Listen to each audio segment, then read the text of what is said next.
Morning বন্ধুরা, শুভ সকাল। একটা নতুন ব্লগ নিয়ে নতুনভাবে হাজির হয়ে গেলাম।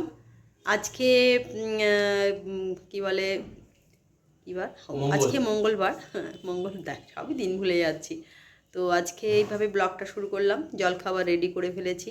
ছেলে আজকে কলেজ যায়নি, যেহেতু কলকাতায় সব ট্রেন বাসের প্রবলেম আছে বলে যায়নি আজকে। আর চলুন আজকে কি কি করেছি সেটা দেখিয়ে দিই। আজকে করেছি হচ্ছে পরোটা আর আলুর তরকারি। এই আর একটু মিষ্টিও আছে, কালকে সেগুলো এখনও বার করিনি, ফ্রিজে আছে। তো এই দিয়ে আজকে আমাদের জলখাবারটা আজকে হয়ে যাবে। চলুন, দুপুরেও সেরকম কিছু বেশি করব না। কালকে যা যা আছে, একটু খিচুড়িও আছে, সব কিছু একটু একটু আছে। আর একটুখানি ভাত করব আজকে, একদম সিম্পলি ভাত, একটা তরকারি করব, আর যা আনবে সেটাই করে দেবো। চলুন এই দিয়ে আজকে ব্লগটা শুরু করব। চলে এলাম দুপুরের লাঞ্চ নিয়ে, প্রত্যেক দিনকার মতনই। তবে আজকে লাঞ্চের সেরকম কিছু করতে পারিনি। সকাল থেকে টিভি আর মোবাইলের সামনেই রয়েছি। আজকে যা পরিস্থিতি, তার উপরে যা দেখছি, তারপর রান্না করব কি, তো তার মধ্যে খাওয়া দাওয়া তো করতে হবে। যেটুকুনি করেছি চলুন, যেটা হচ্ছে যে ভাত করেছি, ডাল করেছি, পেঁয়াজি করেছি, চাটনি, আলু পটলের তরকারি আর মাছ ঝাল। এর বেশি আজকে আর কিছু করিনি। এই দিয়ে ছেলেকে খাবারটা দিয়ে দিচ্ছি, ওর বাবাকেও দিয়ে দেবো, কারণ অফিস যায়নি, কারণ যাওয়ার পরিস্থিতি মতন ছিল না। তাই চলুন, পরে আবার দেখা হচ্ছে। পড়াতে বসে গেছিলাম, একটুখানি উঠলাম, চা করলাম। আজকে তো ছেলে বাবা কেউই অফিস যায়নি, আর ছেলে কলেজও যায়নি। তার জন্যে একটু সকাল সকাল পড়ে উঠলাম। আর এই চাটা দেখালেই অনেকে বলে শুধু চা দেখালে হবে, চা তো খাওয়াতে হবে। যারা যারা এটা বলছেন অবশ্যই চলে আসবেন। আমার বাড়িতে চাটা খাওয়াতে পারবো না, বা যাই হোক, যা হবে গরিবের সংসারে তাই খাওয়াবো, তাই না? হ্যাঁ, চা তো অবশ্যই খাওয়াতে পারি। ঠিক আছে, চলুন। আজ এই যে তিনজনের 3 কাপ চা, একটা চিনি ছাড়া, 2টো চিনি দেওয়া, বিস্কুট দেওয়া। হ্যাঁ, বিস্কুট দিয়ে দিয়েছে। এই যে চারজন খাচ্ছে, আর একজন এই যে পড়াশোনা করছে, করতে করতে খেতে লাগলো। না করে দিল না, ও একটুখানি পড়ছিল, তো বললো মা চাটা একটু করে দাও। তো চলুন, আমিও পড়াতে বলে ওদের কাজ দিয়ে এসেছি, যে আমি গিয়েই আবার পড়াতে বসবো, চাটা খেয়ে। চলুন। আজকে রাতের বেলা রুটি তো করেছি, আর তার সাথে করছি, রোজই দেখাই যেটা, যে আজকে পেঁয়াজ ভাজছি। পেঁয়াজ রসুন ভালো করে আগে একটু আদা কুচি, সব কুচিয়েছি আমি, কিন্তু গ্রেট করিনি। ছুরি দিয়ে, এই যে ছুরি দিয়ে কুচি কুচি করে কেটে, তো রাত্রিবেলা আর ভালো লাগছিল না। এটাকে ভালো করে ভাজবি, ভাজছি। ভাজার পর যেটা হচ্ছে, এর মধ্যে চিকেনটা, না আগে চিকেনটা দেবো, ক্যাপসিটা পরে দেবো। অল্পই একটু চিকেন ছিল, বেশি চিকেন আনা ছিল না।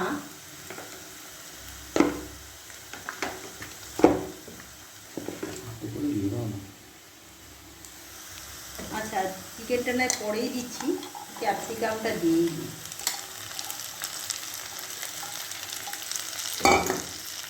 চিকেনটা দিয়ে একটু ভেজে নিই, ভাজার পর দেখাচ্ছি। চিকেনটা দেবো, আগে ভাবলাম ক্যাপসিটা দিয়ে দিলাম, দিয়ে একটু ভালো করে নেড়ে নিচ্ছি। এবার দিলাম কি, চিকেনটা সকালে একটু নুন আর সোয়া সস দিয়ে রেখে দিয়েছিলাম।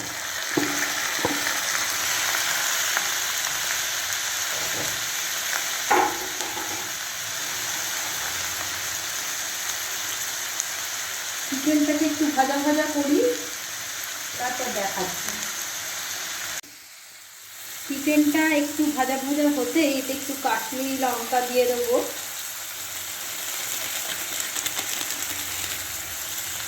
আর দেবো একটু সোয়া সস,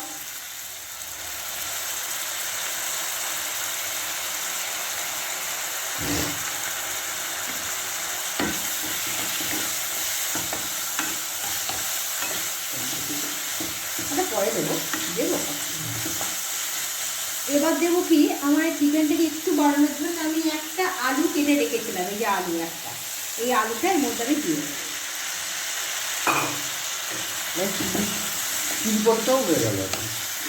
হ্যাঁ, একটুখানি অল্প চিকেন ছিল তো, সেটা আলু দিয়ে একটু বাড়ালাম।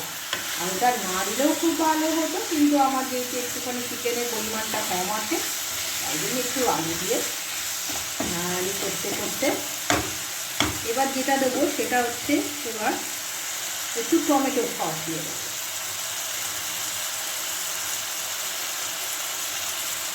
যেটা পুরোনোটা আছে আগে শেষ করি, তারপরে একটা নতুন আছে।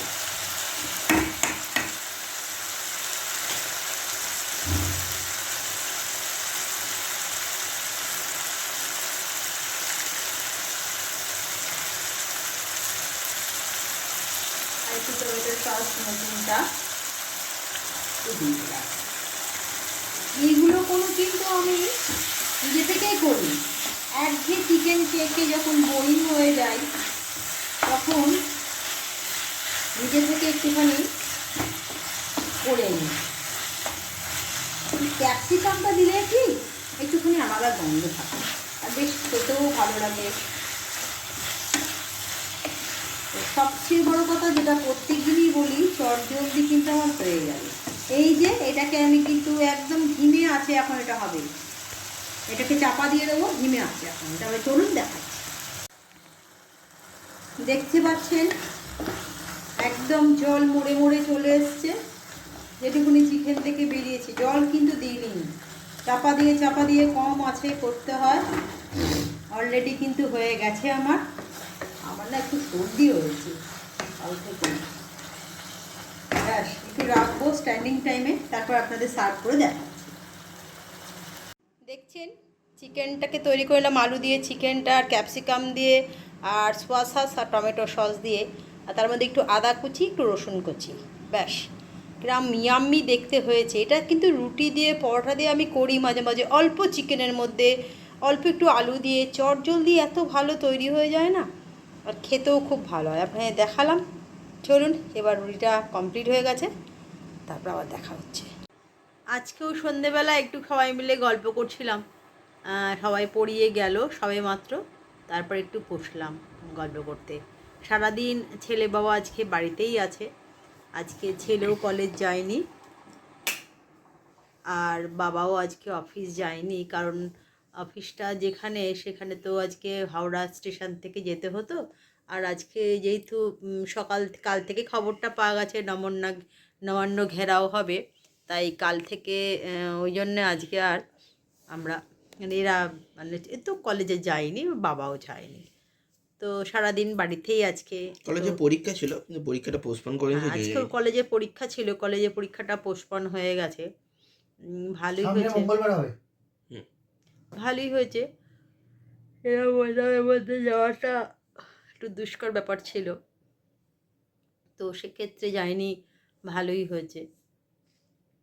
আর সারাদিন ওই জন্য বাড়িতেই, তিনটে মুখ সারাদিন একে অপরের এই যে যার কাজে, টিভি আর মোবাইল এই নিয়েই কেটে গেল সারাটা দিন। সন্ধেবেলা আমার পড়ানো ছিল, পড়িয়ে একটু উঠে এই সারাদিন যা একটু গল্প হয় তিনজনকার মধ্যে একটু গল্প করতে বসলাম।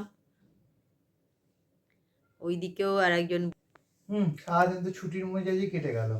আজকে কোনো জায়গায় যাওয়া গেল মানে যেতে পারলাম না, কারণ রাস্তাঘাটে কি হবে না হবে ওই জন্য ভয়টা বেরোনো হয়নি। কারণ হাওড়া ব্রিজের তো এবং হাওড়া স্টেশনেও কাউকে ঢুকতেও দেওয়া মানে বেরোতে দেওয়া হচ্ছিল না, হচ্ছিল না, এসবের জন্য ওই জন্য আমিও বললাম আজকের দিনটা যেও না, কারণ আমি বাইরে বেরোলে আমাদেরও তো দুশ্চিন্তা লাগে। আবার কি হবে জানি না, কালকে কি হয়ে যেতে পারবে। কালকেও বন্ধ আছে, দেখা যাক। ছেলেকে তো বলেছি কলেজ যাওয়ার দরকার নেই, ওর বাবা এখন পরিস্থিতি বুঝে বেরোবে। যদি ট্রেন বন্ধ থাকে তাহলে কি করে যাবে, ট্রেন খোলা থাকলেও না যাওয়া যাবে। তো চলুন, আর কোনো কথা বাড়িয়ে লাভ নেই, কী যে হচ্ছে জানি না, চলুক দেখা যাক। আর কোনো রকম তো ভিডিও ভালো দিতে পারছি না, কোনো ভালো জায়গায় যাব। একটাই জিনিস হলো যে এটা রাজনৈতিক ইয়ের দিকে চলে যাচ্ছে, মানে মেন যে ইয়ে সেটা কোনো ইয়ে হচ্ছে না। তো দেখি যত তাড়াতাড়ি পারি ভালো ভিডিও দেওয়ার চেষ্টা করব। একঘেয়ে রোজই খাওয়া দাওয়া বাড়ির ভিডিও দেখাচ্ছি, আপনারা লিখেছিলেন আমি দেখেছি, কিন্তু কিছু করার নেই। দেখা যাক যত তাড়াতাড়ি।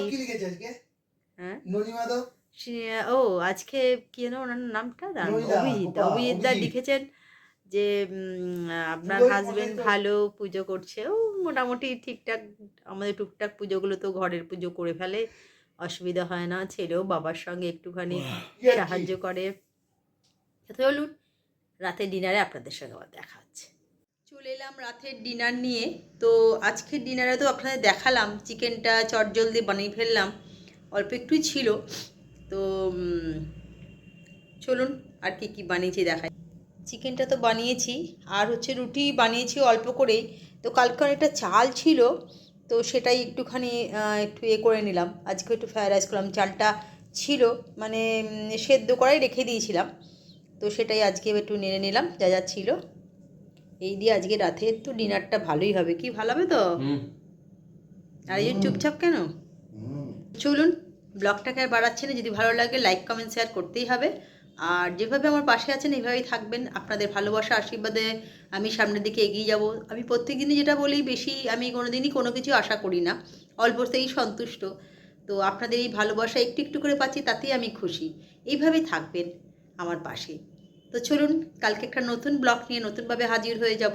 তবে হ্যাঁ, আজকে সেরকম ব্লগ কিছুই করতে পারিনি, কারণ আজকে বাড়িতে আমার ছেলে আমার হাজবেন্ড দুজনেই আজকে বাড়িতে, কারণ বর্তমান পরিস্থিতির উপরে নির্ভর করে আজকে বাড়িতে ছিল। তবে চলুন এইভাবে চলতে হবে, আর কিছু করার নেই। কালকে একটা নতুন ভিডিও নিয়ে এসে যাবো আবার।